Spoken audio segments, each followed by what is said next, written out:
Assalamualaikum warahmatullahi wabarakatuh. Untuk anak-anakku kelas 8, mari kita belajar kembali melanjutkan materi mengenai statistika ya.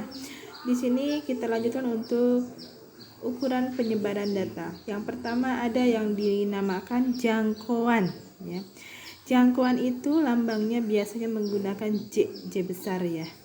Kemudian yang disebut jangkauan itu adalah selisih dari nilai tertinggi atau data terbesar dikurangi dengan data terkecil dari suatu data pada soal ya.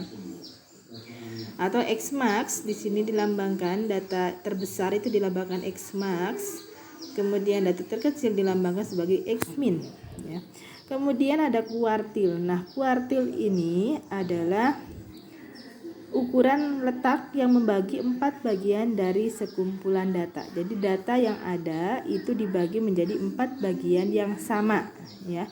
Yang membagi menjadi 4 bagian yang sama tersebut itu disebut dengan kuartil. Jadi kuartil ada kuartil 1, kuartil 2 dan ada kuartil 3. Dan kuartil 2 itu yang disebut dengan median. Jadi untuk mencari kuartil 1 dan kuartil 3, alangkah lebih baiknya, lebih mudah ya, kita cari dulu kuartil 2. Setelah mencari kuartil 2, baru kita mencari kuartil 1 dan kuartil 3. Nah, di sini karena berhubungan dengan median, maka data itu wajib urut. Nah, jadi kalau kita gambarkan seperti ini. Jadi misalnya ini adalah sebuah data ya, datanya sudah urut dari yang terkecil sampai dengan yang terbesar. Di sini X-min, X-max artinya di sini adalah nilai atau data yang terkecil, kemudian ini adalah data yang terbesar. Kemudian di antara data terkecil dan data terbesar ada nilai tengahnya atau Q2 atau kuartil 2 yang disebut dengan median ya. Kemudian median lagi atau nilai tengah lagi dari data yang pertama terkecil ya dengan data yang kedua atau bukan data yang kedua ya, dengan kuartil kedua atau median.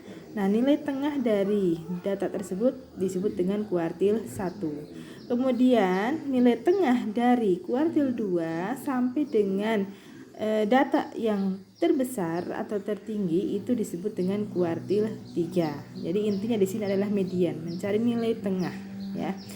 Kemudian nomor 3 ada jangkauan interkuartil, lambangnya biasanya H besar ya, H. Nah, H ini adalah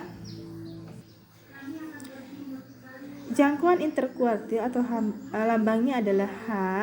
Nah, di sini adalah selisih dari kuartil 3 dikurangi kuartil 1. Jadi kita harus tahu dulu kuartil 3-nya berapa dan kuartil 1-nya berapa, baru kita bisa menentukan berapa jangkauan interkuartilnya ya.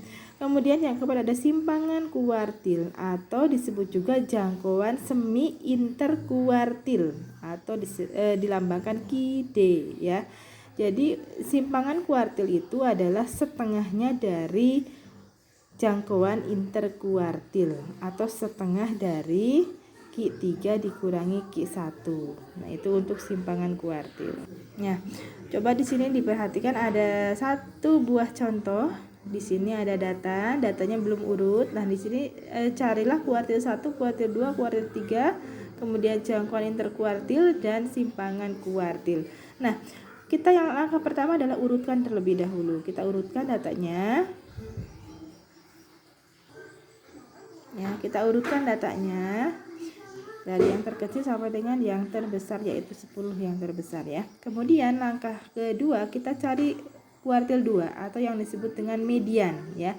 Jadi data dari pertama sampai dengan yang terakhir itu ada berapa data? 1, 2, 3, 4, 5, 6, 7, 8, 9, 10, 11, 12. Ada 12 data. Berarti data yang berada di tengah-tengah adalah 12 bagi 2, data ke-6 dan data ke-7. 1, 2, 3, 4, 5, 6.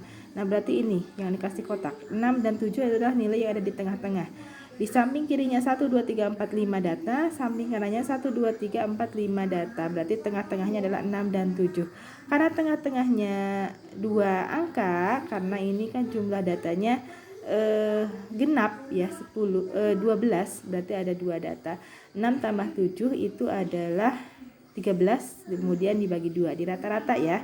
yaitu dapatnya adalah 6,5. Berarti kuartil 2-nya atau nilai tengahnya atau medianya di sini adalah 6,5. Nah, setelah medianya ketemu, kita cari kuartil 1. Kuartil 1 adalah nilai tengah dari data pertama sampai dengan kuartil kedua. Berarti data yang 6 sebelum kuartil 2 ini masuk, kita hitung dulu, yaitu 1, 2, 3, 4, 5, 6. Jadi ada 6 data. 6 data berarti tengah-tengahnya adalah 5 dan 5. Jadi kanannya 2, kirinya 2. Berarti 5 rata-rata adalah 5 tambah 5, 10 bagi 2 adalah 5. Jadi kuartil satunya adalah 5. Kemudian kuartil 3. Dari data setelah kuartil 2 yaitu 7. Di sini hitung 1, 2, 3, 4, 5, 6. Ada 6. Berarti tengah-tengahnya adalah 7 dan 7. Sebelah kirinya 2, sebelah kanannya 2. Berarti 7 dan 7 14, dijumlahkan 14 dibagi 2 berarti 7 ya. 14 bagi 2 7. Berarti kuartil 3-nya adalah 7. Nah, seperti itu. Semoga bisa dipahami. Assalamualaikum warahmatullahi wabarakatuh.